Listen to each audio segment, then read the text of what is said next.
ओम सतगुरु परमात्मा देवाय नमः।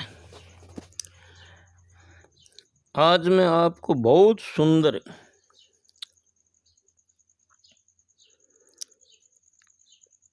सबसे श्रेष्ठ सबसे प्रिय अति सुंदर बात बताने जा रहा हूँ, जिसको सुनने से बड़ा आनंद आएगा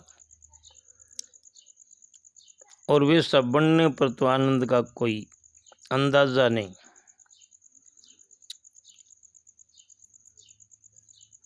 आनंद स्वरूप ही बन जाओगे। बड़ी सुंदर बात है। आपने मेरे किसी भी वीडियो को यदि अभी तक सब्सक्राइब नहीं किया है तो आप मेरे वीडियो को सब्सक्राइब कर लीजिए। महावीर प्रसाद शर्मा, गोसाई सर, सुरतगढ़, श्री गंगानगर, राजस्थान के नाम से मेरा चैनल है।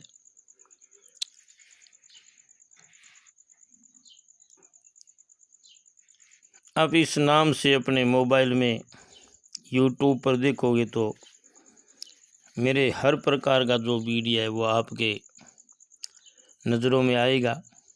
आपको यदि सुंदर लगे तो इनको लाइक करना, जन जन तक भेजना, शेयर करना और एक बार सब्सक्राइब करके तो देखना, जिससे मेरी हर वस्तु जो भी मैं वीडियो बनाऊं वो आप तक पहुंच सके।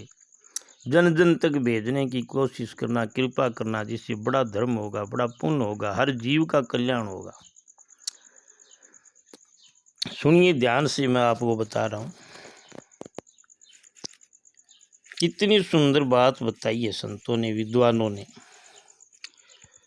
आनंद युक्त घर प्राप्त हो और लड़के जिसके बुद्धिमान हो, स्त्री मधुर भाषिणी हो, मनमाना धन हो, अपनी स्त्री में प्रेम हो, आज्ञाकारी सेवक मिले, अतिथि का सत्कार हो और नित्य घर में शिव की पूजा होती हो, सतगुरु परमात्मा की पूजा होती हो, घर में मीठा अन्न और जल मिलता हो, सदा सज्जनों का संग हो, तो ऐसा गृहस्थ आश्रम धन्य है। वो भगवान विष्णु और लक्ष्मी का ही घर है। श्रद्धापूर्वक जो मनुष्य भूखे तथा ब्राह्मणों को थोड़ा भी दान करता है, वह दान अत्यंत होकर ईश्वर से मिलता है। अपने परिवार में उदारता, दूसरों पर दया, दुर्जनों में दुष्टता, साधुजनों में प्रेम, मूर्खों में अभिमान, विद्वानों में सरलता, स्त्रियों में बहादुरी, बड़े लोगों में क्षमा और स्त्री से काम पड़ने पर धूर्तता का व्यवहार करती हैं, ऐसे कला में कुशल मनुष्यों की लोक में मर्यादा स्थिर रहती है। जिन हाथों ने दान नहीं दिया,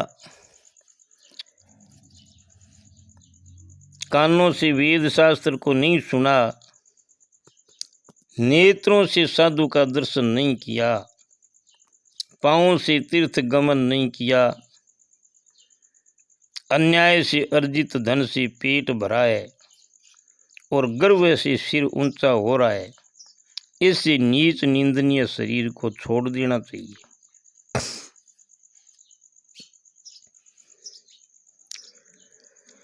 यदि क्रोल के वृक्ष में पत्थर नहीं होते तो बसंत का क्या दोष।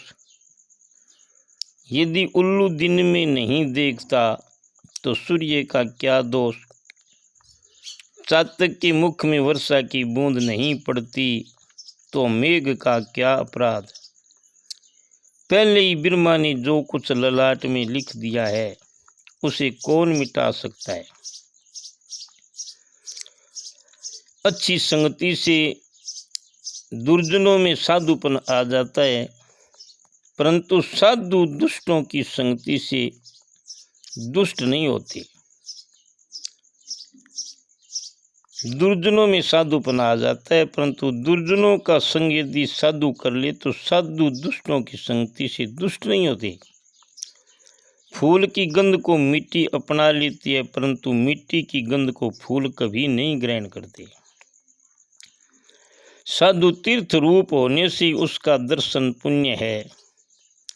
तीर्थ कुछ समय बाद फल देता है, पर साधुओं की संगति शीघ्र ही फल देती है। हे मित्र, नगरी में सबसे बड़ा कौन है? ताड़ के पेड़ बड़े हैं। कौन दानी है? धोबी, जो प्रातः काल वस्त्र लेकर रात्रि में देता है।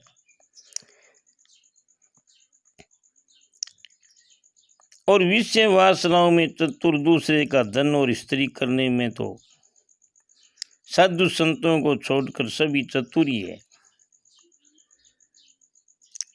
जति सतियों को छोड़ करके दूसरे का धन और स्त्री हरने में सब चतुर ही है। धार्मिक मनुष्यों को छोड़ करके दूसरे का धन और स्त्री हरने में सभी चतुर हैं। कैसे जीते हो? विष के कीड़े की तरह, जैसे विष में कीड़ा जीवित रहता है। जिस घर में ब्राह्मणों के चरणों के धोने से कीचड़ नहीं होती और जहाँ वेद शास्त्र की ध्वनि की गर्जना और नए स्वाहा शब्दा का उच्चारण हो, उस घर को शमशान के समान समझे। सच्चाई मेरी माता है और ज्ञान मेरा पिता है। धर्म मेरा भाई है, दया मेरा मित्र है, शांति मेरी स्त्री है और क्षमा मेरा पुत्र है। ये 6 मेरे परिवार के सदस्य हैं। शरीर नाशवान है, संपत्ति भी सदा रहने वाली नहीं, मृत्यु सदा निकट ही रहती है। अतः धर्म का सदा संग्रह करना चाहिए।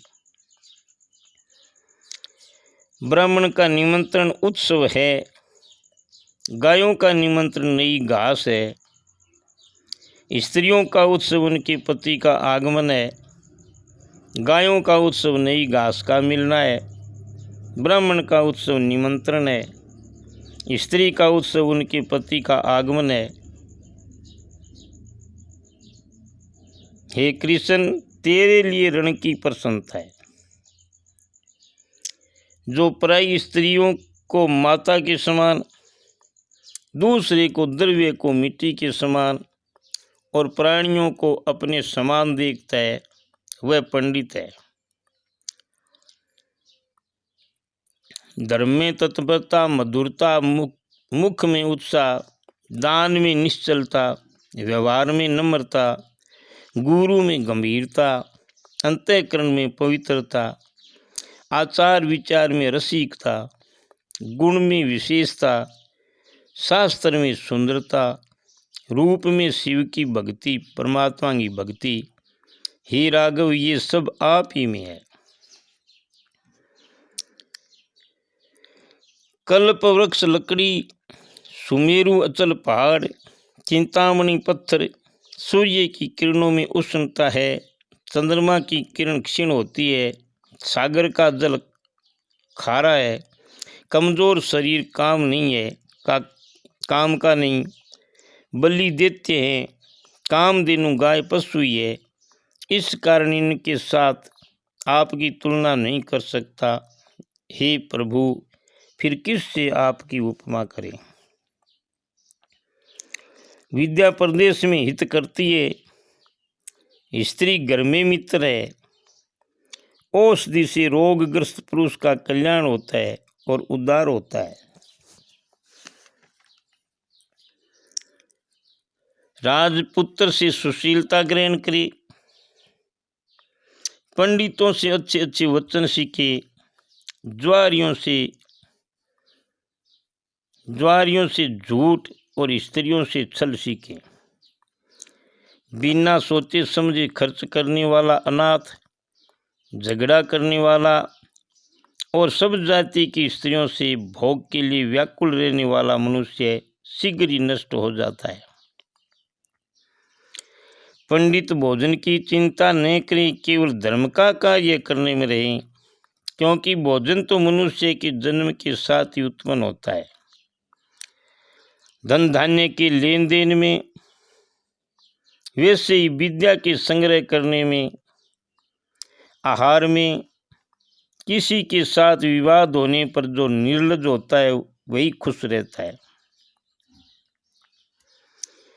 जिस प्रकार धीरे धीरे जल के एक बूंद गिरने से घड़ा भर जाता है, उसी प्रकार विद्या, धर्म व धन का भी संग्रह होता है। जो आयु के ढल जाने पर भी खल रहता है, वह खल ही बना रहता है, जैसे अत्यंत पक्का हुआ अनार मीठा ही रहता है। उज्ज्वल कर्म करके मनुष्य एक मुहूर्त भी जीवी वह श्रेष्ठ है, परंतु तीनों लोकों के विरुद्ध दुष्ट कर्म से कल्प भर भी उसका जीना अच्छा नहीं है। गई बात का सोच नहीं करना चाहिए और भावी की चिंता समझदार नहीं करते, किंतु वर्तमान समय में होने वाली बातों का ही विचार करते हैं। स्वभाव देकर ही देवता, सत्पुरुष और पिता ये प्रसन्न होते हैं। भाई बंधु स्नान और पान से और पंडित जन प्रिय बोलने से प्रसन्न होते हैं। आयु, कर्म, संपत्ति, विद्या और मृत्यु। आयु, उम्र, कर्म और संपत्ति, विद्या और मृत्यु, ये पांचों चीजें जीव के गर्भ में रहने के समय ही मिल जाती है।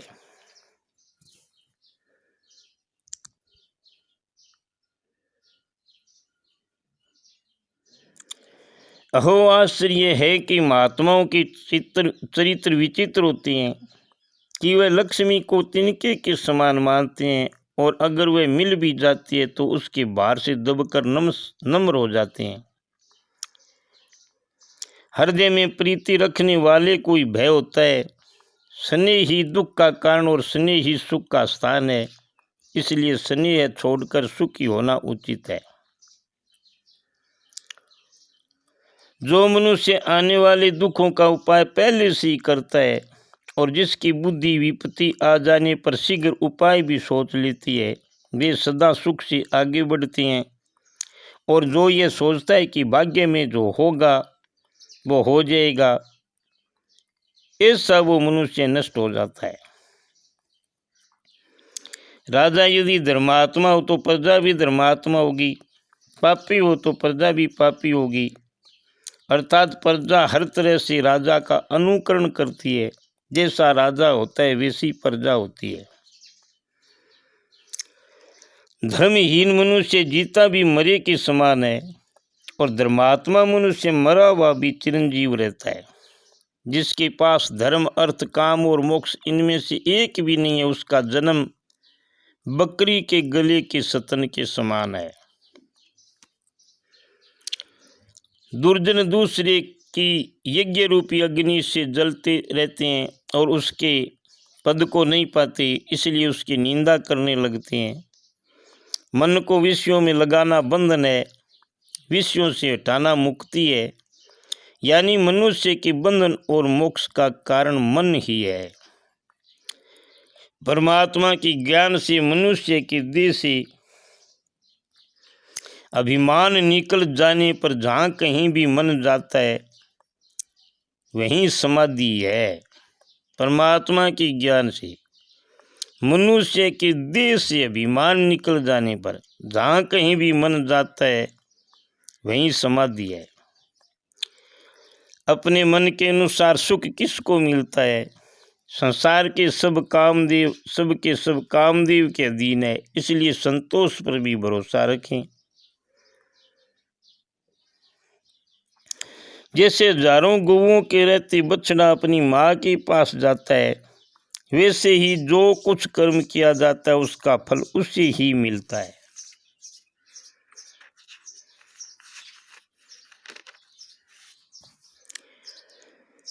जिसके कार्य में स्थिरता नहीं है उसको न समाज में सुख है न वन में, और वन में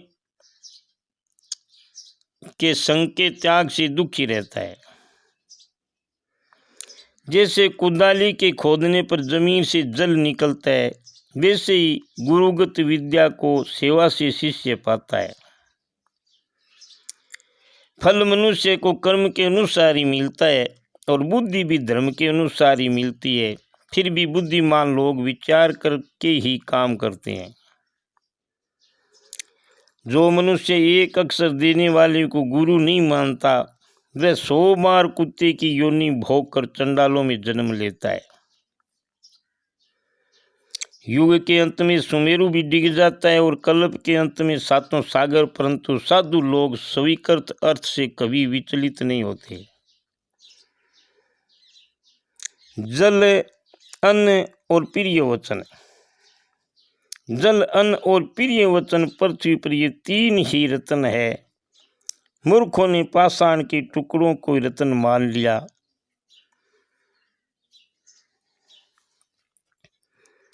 कितनी गलती है।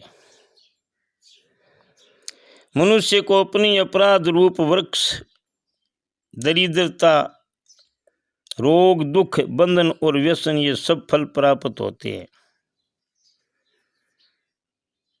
गया धन, रूठा मित्र, निकली भारिया, छीनी पृथ्वी, ये फिर भी मिल सकते हैं, परंतु शरीर बारंबार नहीं मिलता।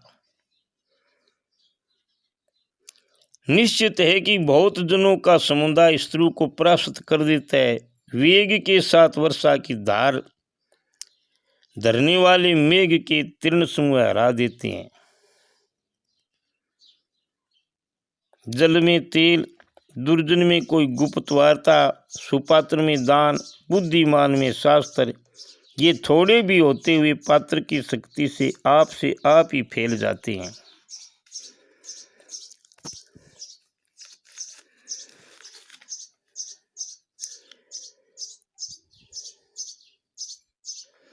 कोई धर्म प्रसंग की कथा सुनने पर और शमशान में रोगियों को जो बुद्धि उत्पन्न होती है, वैसी यदि सदा रहे तो कौन संसार बंधन से मुक्त नहीं हो सकता।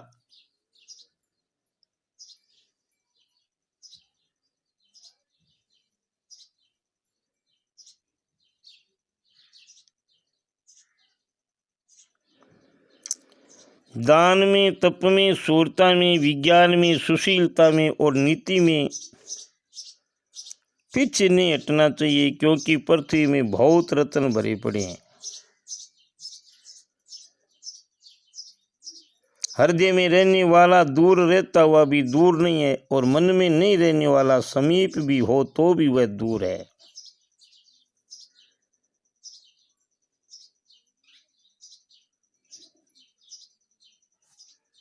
बोलो सतगुरु भगवान की जय हो।